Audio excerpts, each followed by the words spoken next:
Oi gente, tudo bem com vocês? No vídeo de hoje eu quero falar sobre filmes e séries que podem ajudar vocês a estudar história para o Enem.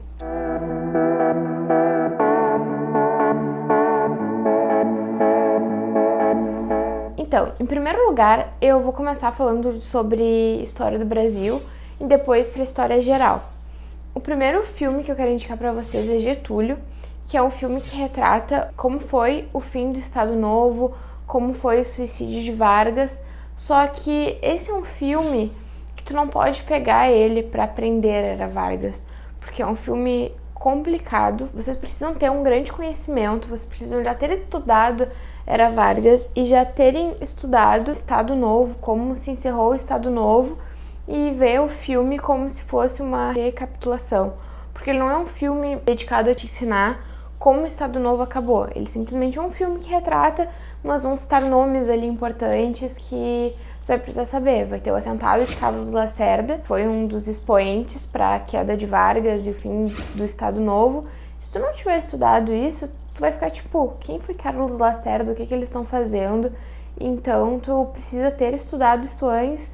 Tu pode usar o filme mais ou menos como uma revisão, mas é uma revisão meio que nível hard, entendeu? E simplificando mais ou menos como acabou o Estado Novo, falando rapidinho aqui no vídeo, o Estado Novo foi o último governo de Vargas. Um dos motivos de ter acabado com o Estado Novo foi o atentado que ocorreu a Carlos Lacerda, que ele era um jornalista muito famoso no Brasil, que fazia altas campanhas julgando Vargas por ser populista, julgando Vargas o jeito de governo dele, apontando problemas, tentando botar corrupções e jogar notícias da família dele que fossem desestabilizar e fazer com que Vargas saísse do governo. Então, como ele era um grande inimigo de Vargas, quando aconteceu o atentado a Carlos Lacerda, todo mundo, todas as investigações, todo mundo achou que aquele atentado tinha acontecido a mando de Vargas, só que ele era muito inteligente pelas coisas que a gente pode estudar, então ele não ia fazer uma burrada dessas que ia ficar tão na cara que ele teria encomendado esse crime. Ele acabou meio que sendo incriminado por isso, e aí teve insatisfação popular, e aí depois teve tentativa de golpe, e o Estado Novo acabou com um golpe militar, que iam derrubar Vargas do governo. Só que aí, quando o Vargas vê que não tem mais jeito, que ele vai ser deposto, que os militares se voltaram contra ele, não todos, mas uma parcela maior dos militares se voltou contra ele e que ele ia perder o poder, ele cometeu o suicídio no Palácio do Catete. Ele escreveu uma carta que foi um manifesto à nação, ficou muito famoso. A nação toda, por mais que não tivesse muito satisfeita com aquele governo, tinha um grande carinho por Vargas, por todos os anos que ele esteve no mandato, por todos os anos que ele trabalhou no governo brasileiro. Ele era conhecido como pai dos pobres, por ele ter sido um governo populista, ele era muito querido.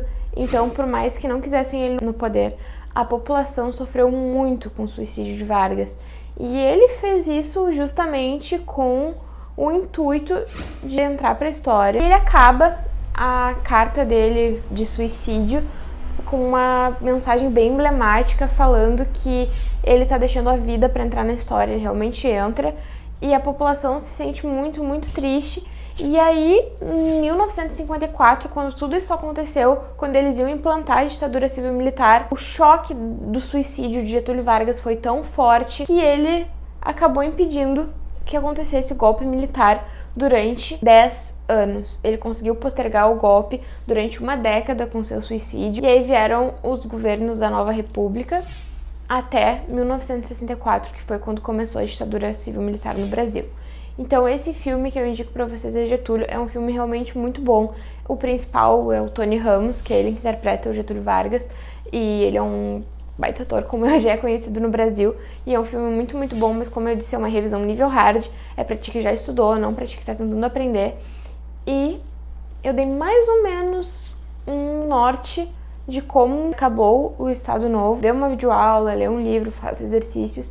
Isso aqui foi só uma indicação e uma pequena explicação. E como eu falei da ditadura civil-militar, que implantaram o golpe em 1964, o segundo filme que eu tenho pra indicar pra vocês é O Que É Isso, Companheiro. Ele retrata os últimos anos da ditadura civil-militar de 1964, desde os anos de chumbo, que foi o período mais repressivo, mais violento, período onde mais ocorreram torturas e mortes durante a ditadura militar até o início do ato de anistia, que é um ato jurídico em que os crimes cometidos dentro desse período de tempo que eles determinaram seriam esquecidos. Então, do mesmo jeito que os fugitivos políticos, que eram pessoas inocentes, que tiveram que fugir do Brasil para não serem mortos e torturados, fugiram, tiveram que sair do país, eles tiveram anistia, tiveram seus crimes perdoados para poder voltar a morar no Brasil sem ser perseguidos, e assim foi se findando a ditadura militar. Mas um lado negativo da anistia é que as pessoas que realmente praticaram crimes,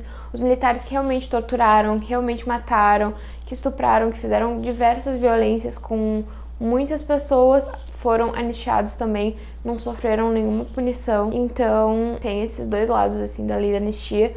Mas esse filme mostra um grupo que era contra a ditadura militar e eles resolvem se juntar, porque tiveram vários grupos assim que tentaram se juntar. Eles fazem o sequestro de uma pessoa muito importante do governo, se eu não me engano, um embaixador. Só que eles não queriam fazer nada violento, entendeu? Eles só queriam sequestrar, em troca, os seus companheiros fossem liberados e não fossem mortos, que eles pudessem fugir para outros países mesmo, não precisavam nem continuar no Brasil, só queria que os companheiros deles não fossem mortos. E em todo momento, por mais que eles tivessem sequestrado essa pessoa, eles sempre trataram bem, deram comida, não cometeram violência, eles realmente só queriam fazer uma troca e também foi um meio de lutar contra a ditadura. É mais ou menos isso, e o filme acaba mostrando a lei da anistia em 1979, quando os fugitivos políticos puderam voltar para o Brasil, e é mais ou menos sobre isso o filme. Ele é um filme muito bom, é baseado num livro, e esse livro é leitura obrigatória no vestibular da UFPEL, Universidade Federal de Pelotas. Caso tu vá prestar esse vestibular e não queira ler o livro, o filme é muito bom, tu consegue ter uma boa base, tu acaba sabendo sobre os personagens, vale muito a pena assistir. Agora eu quero falar com vocês sobre história mundial. Sair um pouco da história do Brasil e ir para uma história mais geral. Vou começar falando sobre a Primeira Guerra Mundial. Fala os filmes em ordem, tá bom? Primeira Guerra Mundial, Segunda Guerra Mundial e nazifascismo, que é o nazismo e o fascismo que teve dentro da Segunda Guerra Mundial. Primeiro eu trago um filme que retrata a Primeira Guerra Mundial, que é o filme da Mulher Maravilha, o primeiro filme que lançaram agora, acho que em 2017. E nesse filme, ela tá lá na guerra, tá lutando, ela tá tentando vencer os inimigos que trazem nos filmes. E aí ela enfrenta a Primeira Guerra Mundial. Tem uma cena que aparece ela correndo por meio das trincheiras para salvar os americanos que estavam presos nas trincheiras. Tinha famílias ali dentro morrendo de fome, tentando se proteger. E aí ela atravessa as trincheiras correndo e desviando das balas para poder fazer com que os americanos consigam sair daquilo ali, porque quem estudou a Primeira Guerra Mundial sabe que o movimento das trincheiras foi um movimento extremamente demorado, então as pessoas vão morrendo sem mantimentos, era muito desgastante. Consegue enxergar partes assim da Primeira Guerra Mundial. Ele não é muito pra te aprender sobre a Primeira Guerra, é só tipo assim, fazer uma analogia, lembrar de uma coisa, lembrar de outra. Filmes que tem história que tu vai te lembrar, que vai te dar flashbacks, entendeu? E aí depois, vamos supor que tu goste muito desse filme da Mulher Maravilha. Não vai te esquecer que o movimento de trincheiras era uma coisa super importante e que quando tu vê trincheiras numa prova, tu vai lembrar diretamente da Primeira Guerra Mundial, porque tu viu um filme que te fez ter essa analogia, entendeu? Não só aquela aula maçante. O próximo filme que eu quero falar pra vocês é O Menino de Pijama Listrado. Ele já retrata o nazismo que aconteceu na Segunda Guerra Mundial. Retrata os horrores do Holocausto, que foi um genocídio gigantesco contra judeus, homossexuais, pessoas deficientes, contra as pessoas que não eram consideradas da raça pura, raça ariana. Eles eram perseguidos e foi um genocídio gigantesco, um dos maiores genocídios da história, se não o maior. E esse filme retrata o quanto o nazismo era cruel, o quanto o nazismo não perdoava nem crianças, nem idosos, não perdoava, não importava a idade que tu tinha, não importava se tu não tinha culpa de que raça tu tinha nascido. Mostrava o quão cruel era o nazismo. Muitas crianças também eram afetadas e não eram excluídas disso só por serem crianças, entendeu? E aí o grande choque do filme é porque ele é um filme que tu vai aprendendo e te colocando no lugar das pessoas que sofreram isso, que foram parar nos campos de concentração, e tu começa realmente, tipo, Se tu tinha lido num livro e tinha te sentido mal com aquela situação, vendo o filme tu te sente pior ainda. Os nazistas não estão dando bola. Eles realmente não estão se importando e acham que estão fazendo certo, porque eles querem uma raça pura. O grande choque do filme é quando um dos nazistas acaba indo pro campo de concentração confundido, acaba sendo morto pelas câmaras de gás. E aí a família de um desse nazista descobre, sabe? Eles sofrem um choque imenso, como se aquilo fosse a maior atrocidade contra a humanidade, como se aquilo fosse uma das piores coisas do mundo, porque era da família deles, porque era um nazista também. Agora, quando era com os judeus, eles não se importavam. E aí mostra o choque que eles têm e como eles começam a enxergar o quanto aquilo podia ser cruel quando afetava um deles. Então, o filme que eu quero indicar pra vocês é O Menino de Pijama Listrado. Ele parece triste, assim como eu tô falando. É um pouco, realmente, tu te coloca no lugar deles, mas é um filme muito bom. E o último, mas não menos importante, que eu quero indicar pra vocês é uma série, também fala sobre a Segunda Guerra Mundial, mas fala mais precisamente do que teria acontecido se o final da Segunda Guerra Mundial tivesse sido diferente.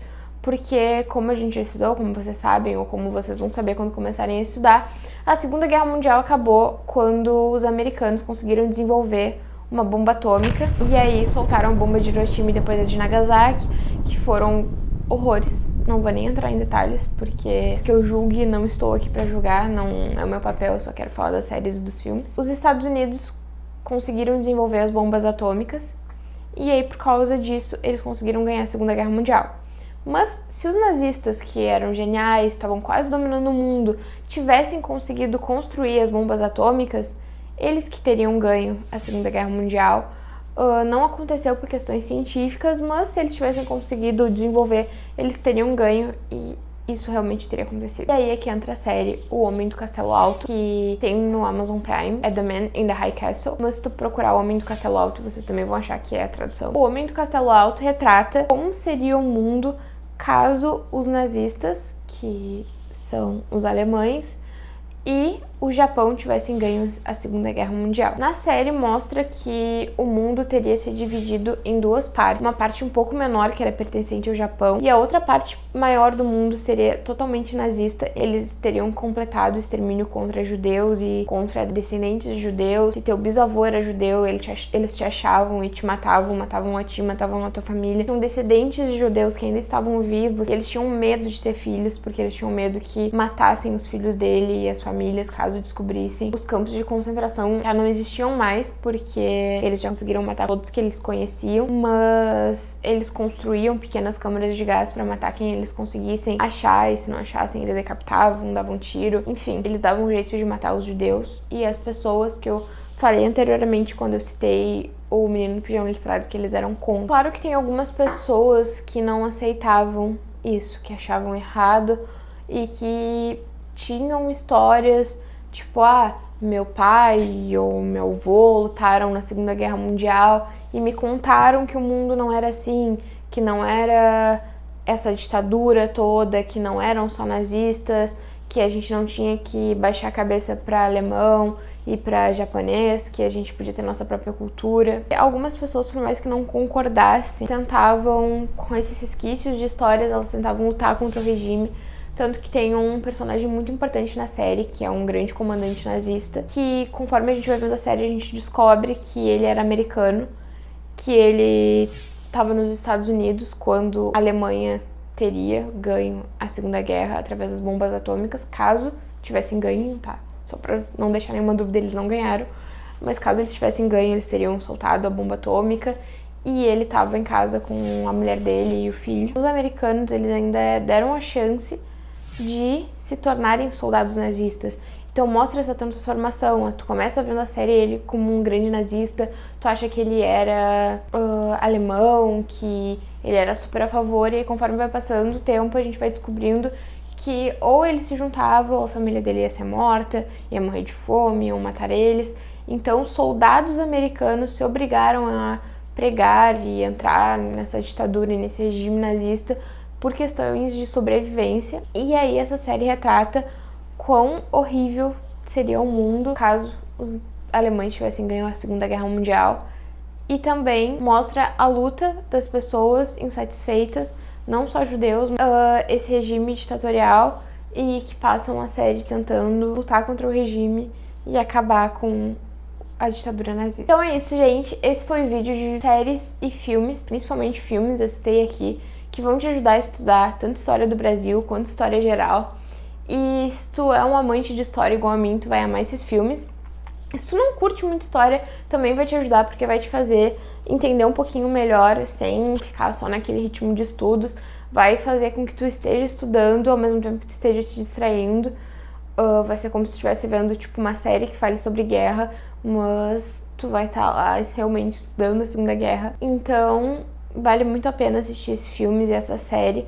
A série O Homem do Castelo Alto é um pouquinho grande, os filmes tu consegue ver num tempo um pouco menor, mas são todas recomendações de coisas que eu gostei muito. Então eu acho que vale muito a pena assistir, vale muito a pena vocês encaixarem isso num horário que vocês já estejam um pouco cansados de estudar, mas queiram produzir um pouco mais, porque o filme não é tanto cansativo, não é tão maçante. E usem mais esses filmes como revisão, depois de uma videoaula, depois de uma leitura. Vejam os filmes só pra recordar mesmo. E espero que vocês tenham gostado desse vídeo. Se vocês gostam de ideias de filmes e séries, tanto para intertexto quanto para estudar história, também tem filmes que dá para estudar geografia, por exemplo, comenta aqui embaixo se tu gosta desse tipo de conteúdo. Se tu tem alguma ideia de coisas que tu queira ver aqui no canal ou alguma dúvida, tu também pode me chamar aqui embaixo ou me chamando no meu Instagram. Segue nossos perfis do Jovens de Jaleco que estão aqui embaixo, no Instagram também, e a gente pode conversar sobre DM, pode trocar alguma ideia. Tem algumas pessoas que também me chamam e eu dou meio que mini mentorias para elas na DM de graça. Então, se vocês têm interesse nesse tipo de conteúdo, por favor, curte e te inscreve no canal, porque esse vídeo dá muito trabalho para fazer, para produzir, mas eu realmente espero que vocês gostem. Uma boa noite e até o próximo vídeo.